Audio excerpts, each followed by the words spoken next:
በድምቀት እዩት ተመልከቱት የሰማዩን አባት። የአብርሃሙ ሥላሴ። ሰላም ጤና ይስጥልኝ፣ እንደምን አላችሁ? ሐምሌ 7 ቀን እግዚአብሔር አምላክ በአብርሃም ቤት የገባበትና ሳራ ይስሐቅን እንደምትወልድ የተናገረበት ዕለት ነው። ይህ የቅድስት ሥላሴ ክብረ በዓል በቤተ ክርስቲያን በየዓመቱ በደማቅ ሥርዓት ይከበራል። ይህ ኢትዮ አፍሪካ ነው። እንዲህ ይቀጥላል። አባታችን አብርሃም ከተመሳቀለ ጎዳና ላይ ድንኳን ሰርቶ መንገደኞቹን ሁሉ በእንግድነት እየተቀበለ ሲያስተናግድ ይኖር ነበር። ጥንተ ጠላታችን ሰይጣን ለተንኮል አያርፍምና ይህንን መልካም ግብሩን ለማሰናከል አስቦም አልቀረ። የተጎዳ ሰው መስሎ ከጎዳና ቆሞ አብርሃም እንግዳ መቀበል እንደተወ እርሱ ሊበላ ሊጠጣ ከቤቱ ቢሄድ ራሱን ፈንክቶ ደሙን አፍሶ አጥንቱን ቀስቅሶ ልብሱን ገፎ እንደመለሰው ወደ አብርሃም ቤት ለሚሄዱ ሰዎች ሁሉ ይናገር ጀመር። በዚህ የተነሳም እንግዳ ወደ አብርሃም ቤት መምጣት አቆመ። በዚህ ጊዜ አብርሃም ማዕደ እግዚአብሔር ያለ ምስክር ወይም ያለ እንግዳ አልመገብም ብሎ 3 ቀን ሳይመገብ ጾሙን አደረ። በሦስተኛው ቀን ይህን ደግነቱን እግዚአብሔር ተመልክቶ በሦስት ሰዎች አምሳል አንድም በሥላሴ ወይም በሦስትነቱ ከአብርሃም ቤት ገብቷል። ቅዳሴ ማርያም አንድምታ ትርጓሜ 4 በኦሪት ዘፍጥረት 18:1-19 ተጽፎ እንደምናገኘው በቀትር ጊዜ አብርሃም በድንኳኑ ደጃፍ ተቀምጦ ሳለ እግዚአብሔር በሦስት ሰዎች አምሳል በመምሬ አድባር ዛፍ ተገለጠለት። አብርሃምም 3 ሰዎች ቆመው ባየ ጊዜ ሊቀበላቸው ድንኳኑ ደጃፍ ተነስቶ ወደ እነሱ ሮጠ። ወደ ምድርም ሰገደና አቤቱ በፊትህ ሞገስ አግኝቼ እንደሆነ ባሪያህ አትለፈኝ ብሎ ተማጸነ። በመቀጠልም አብርሃም ጥቂት ውሃ ይምጣላችሁ፣ እግራችሁን ታጠቡ፣ ከዚህም ዛፍ በታች ረፉ፣ ቁራሽ እንጀራም ላምጣላችሁ፣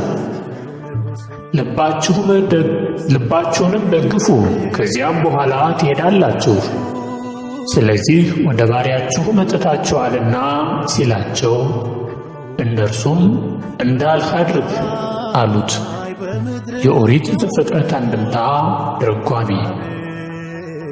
ኦሪት ዘፍጥረት እንደሚያስረዳው አብርሃም ሥላሴን ጌቶች ከቤት ገብታችሁ ረፉ ሲላቸው ደክሞናልና አዝለህ አስገባን አሉት።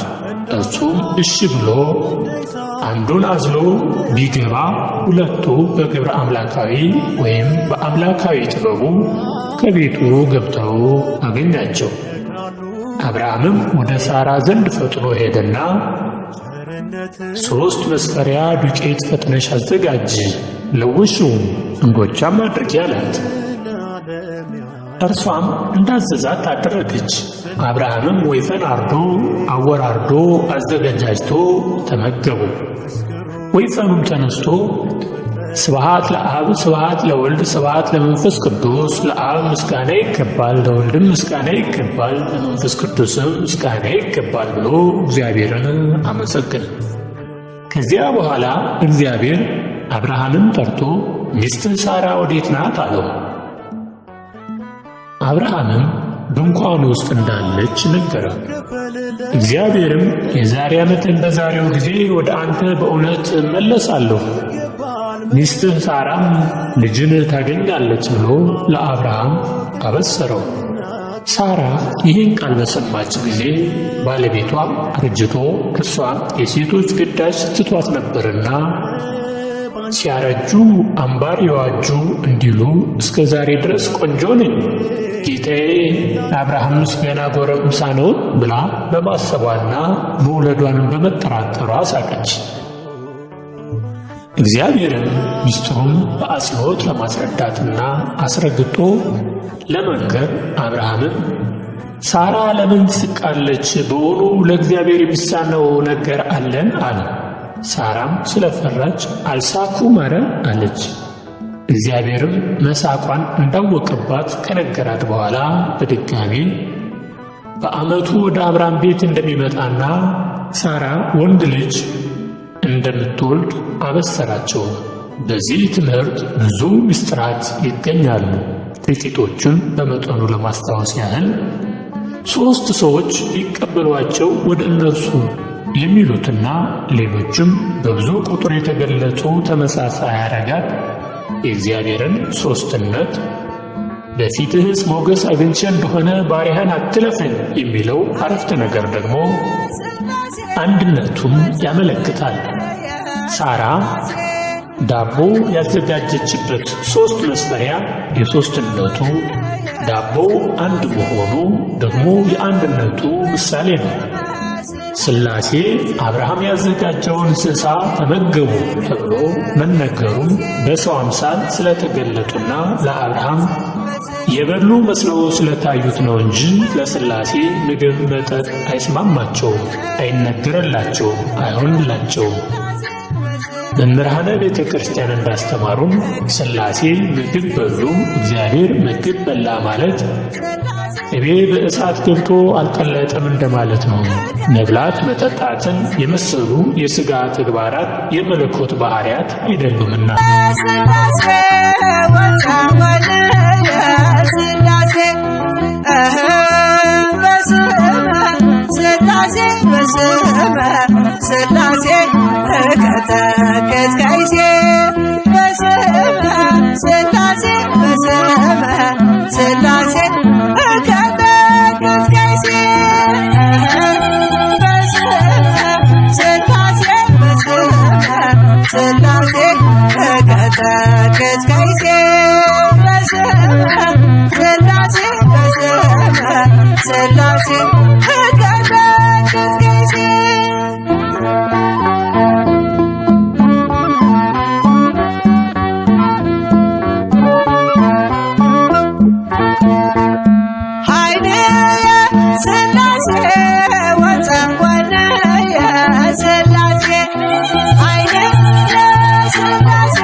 ከዚያ በተለየ ምስጢረ ሥላሴ ሳራ ለምን ትስቃለች? በውኑ ለእግዚአብሔር የሚሳነው ነገር አለን? ብለው ከጠየቁበት ኃይለ ቃል መካከል ለእግዚአብሔር የሚሳነው ነገር አለን የሚለውን እመቤታችን በድንግልና ጸንሳ በድንግልና እንደምትወልድ ሲያበስራት ወንድ ሳላውቅ ይህ እንዴት ሊሆን ይችላልን? ሉቃስ 1 ላይ ብላ በጠየቀችው ጊዜ መልአኩ ቅዱስ ገብርኤል ደግሞ መናገሩ የእግዚአብሔር ቃል በዘመን ብዛት የማይለወጥ ሕያውና እውነተኛ መሆኑን ያጠይቃል። እግዚአብሔር አብርሃምን ሳራ ወዴት ናት ሲል መጠየቁ ያለችበት ጠፍቶ ሳይሆን የሚነግራት ታላቅ ምስራች እንዳለ ለማጠየቅ ነው። ሰውን ያለበትን ጠይቆ ጠርቶ አቅርቦ አስደሳች ዜና መንገር የተለመደ ነውና፣ ይኸውም አዳም ወዴት ነህ ከሚለው ጥያቄ ጋር ተመሳሳይነት አለው። ዘፍጥረት 3:9 እግዚአብሔር አምላክ አባታችን አዳምን ወዴት ነህ ሲል የጠየቀው ያለበትን አላውቅ ብሎ ሳይሆን ቃል በቃል ያናግራቸው ከልጅህ ተወልጄ አድንሃለሁ የሚለውን የድኅነት ቃል ኪዳን ሊሰጠው ፈቅዶ ነበር።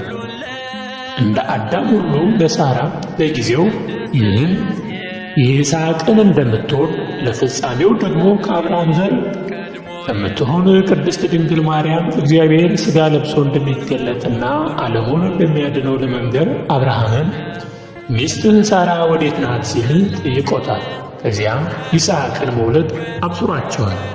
ይኸው 5500 ዓመት ሲፈጸም እግዚአብሔር ለአብርሃም የልጅ ልጅ እመቤታችን ቅድስት ድንግል ማርያም እንደተወለደ በአካለ ሥጋ ወደ ምድር እንደመጣ በዚህ ጊዜም በሳራ የተመሰለች ወንጌል በይስሐቅ የሚመሰሉ ምዕመናንን እንዳስገኘች ማለትም አዲስ ኪዳን ተመስርታ ብዙ ክርስቲያን እንዳፈራች የሚያመለክት ምስጢር አለው። ምስጢረ ሥላሴ ስለ ሥላሴ ምስጢር የሚናገር ትምህርት ማለት ነው። እግዚአብሔር የአንድነቱ ሦስትነቱን ሳይጠቀልለው ሦስትነቱ አንድነቱን ሳይከፋፍለው በአንድነትና በሦስትነት የሚመሰገን የአንድ ሕያው አምላክ ነው። የእግዚአብሔር ሦስትነት ስንል እግዚአብሔር የማይለያይና የማይቀላቀል ፍጹም የሆነ ሦስትነት አለው ማለታችን ነው። የእግዚአብሔር ሦስትነት በስም በግብር በአካል ነው። እግዚአብሔር በስም ሦስት ነው ስንል ሦስት የተለያዩ ስሞች አሉ ማለታችን ነው። ከእነዚህም አብ፣ ወልድ፣ መንፈስ ቅዱስ የሚባሉ ሲሆኑ እርስ በራሳቸው አይወራረሱም። አንዱ የሌላው ስም አይጠራም። ዘፍጥረት 1፣ 2ና ምሳሌ 34ን ይመልከቱ። እግዚአብሔር በግብር ሦስት ነው ስንል ሦስት የተለያዩ የአካል ሥራዎች አሉት ማለት ነው። እነሱም መውለድና ማስረጽ የአብ፣ መወለድ የወልድ፣ መስረጽ የመንፈስ ቅዱስ የሚሉት ሲሆኑ በአካል ግብር ይባላሉ። መዝሙር 2:7 እግዚአብሔር በአካል ሦስት ነው ማለት ደግሞ ለአብ ፍጹም መልክ፣ ፍጹም ገጽ፣ ፍጹም አካል አለው። ለወልድ ፍጹም መልክ፣ ፍጹም ገጽ፣ ፍጹም አካል አለው። ለመንፈስ ቅዱስ ፍጹም መልክ፣ ፍጹም ገጽ፣ ፍጹም አካል አለው ማለታችን ነው። የሦስትነቱ የእግዚአብሔር ስሞች ትርጉም አብ ማለት አባት ማለት ሲሆን የሚወልድ የሚያሰርጽ ወይም የሚያስገኝ ያለ እናት ወልድን የወለደ መንፈስ ቅዱስን ያሰረጸ ነው።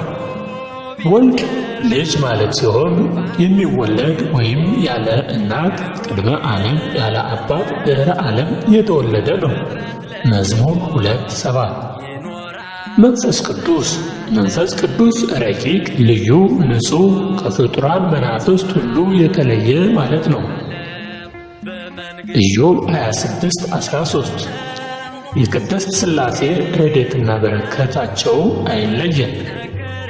ሥላሴ አንድነትና ሦስትነት በብዙዎች ዘንድ ግራ የሚያጋባ አለ። ሆኖም ግን አበው ሁልጊዜ የሥላሴ ምሳሌ ሲሰጡ በፀሐይ ይመስሉታል።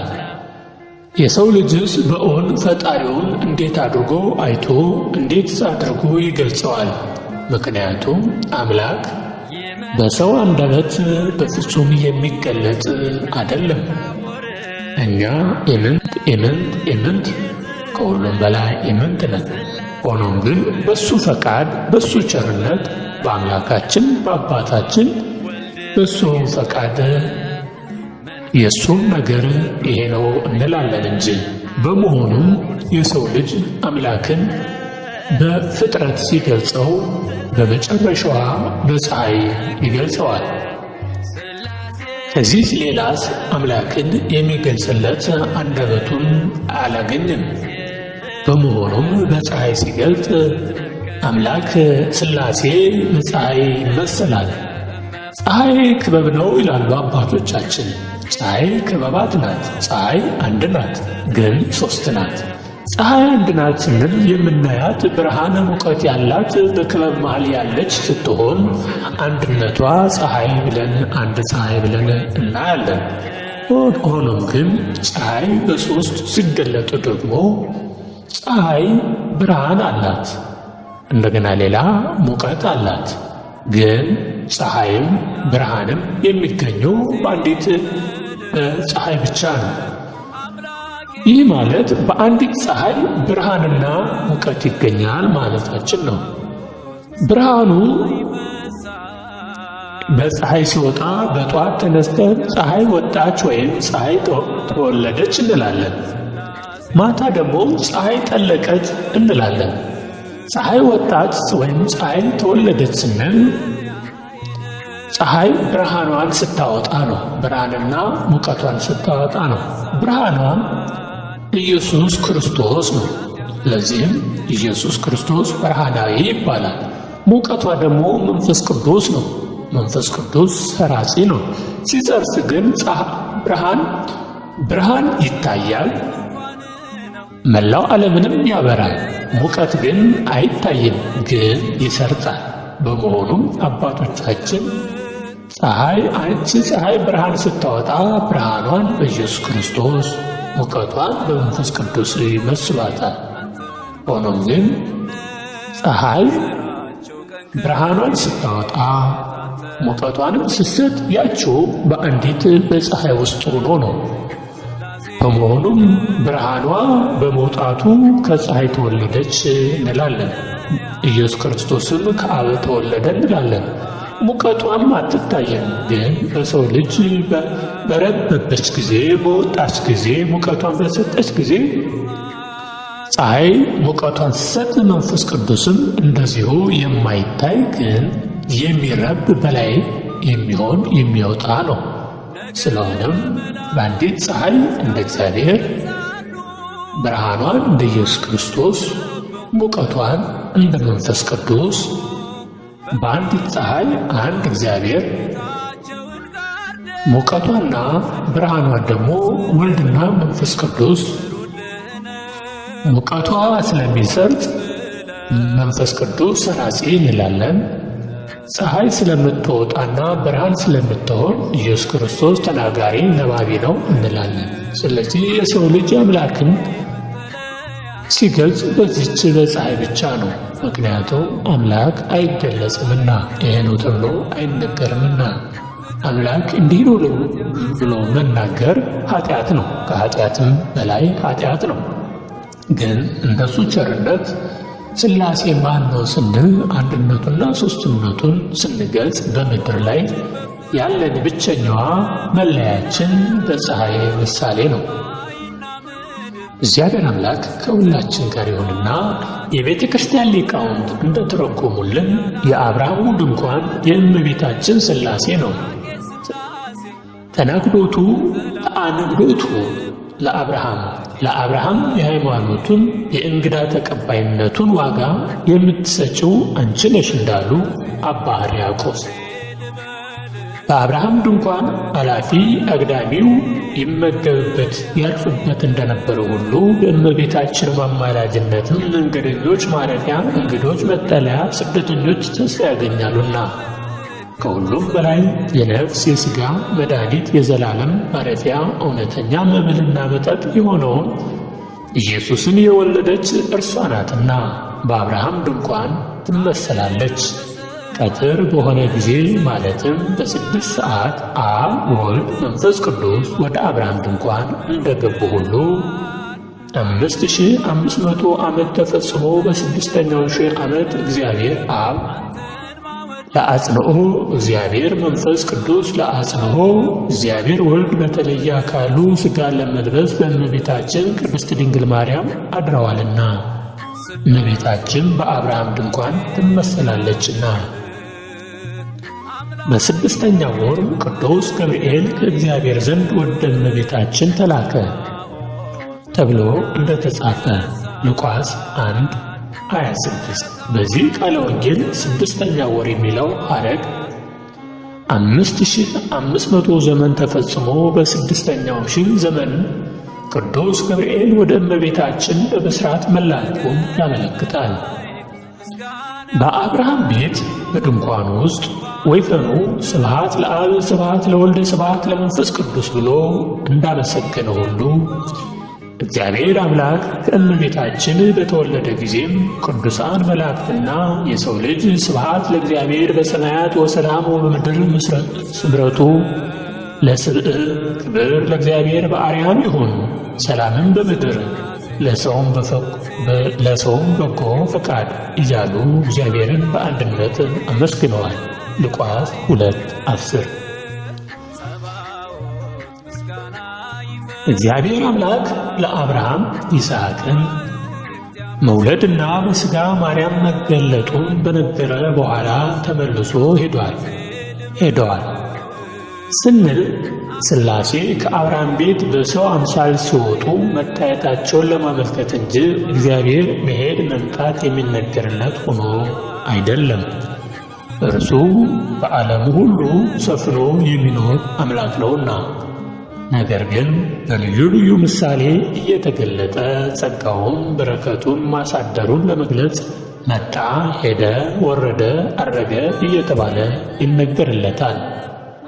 ትምህርታችን ለማጠቃለል ያህል ሐምሌ 7 ቀን እግዚአብሔር በአብርሃም ቤት ተገኝቶ ይስሐቅን መውለድና የእግዚአብሔርን ሰው መሆኑን የተናገረበት ዕለት ከመሆኑ ሌላ የአብርሃምን ዘሩን እንደሚያበዛለትና አሕዛብ ሁሉ በእርሱ እንደሚከብሩ ማለትም ከአብርሃም ዘር በተገኘው በኢየሱስ ክርስቶስ አሕዛብ እንደሚቀደሱ ይህንን ምስጢርም እግዚአብሔር ከወዳጁ ከአብርሃም እንደማይሰውር ቃል ኪዳን የገባበት ቀን ነው።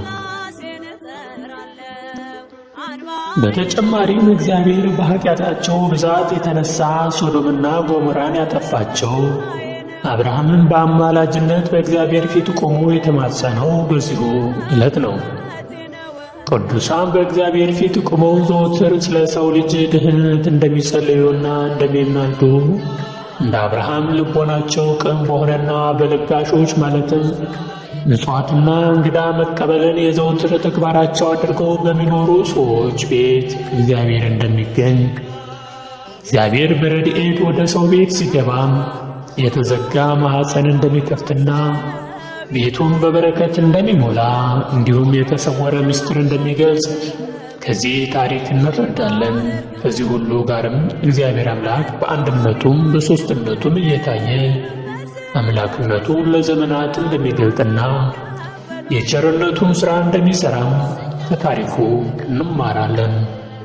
በአጠቃላይ ይህ የእግዚአብሔር በአብርሃም ቤት የመገለጥ ትምህርት በአንድ ወቅት ብቻ የተፈጸመ ነበር እየተባለ የሚነገር ያለፈ ታሪክ ሳይሆን ለዘላለሙ ሲነገርና ሲፈጸም የሚኖር ሕያው ቃል ነው።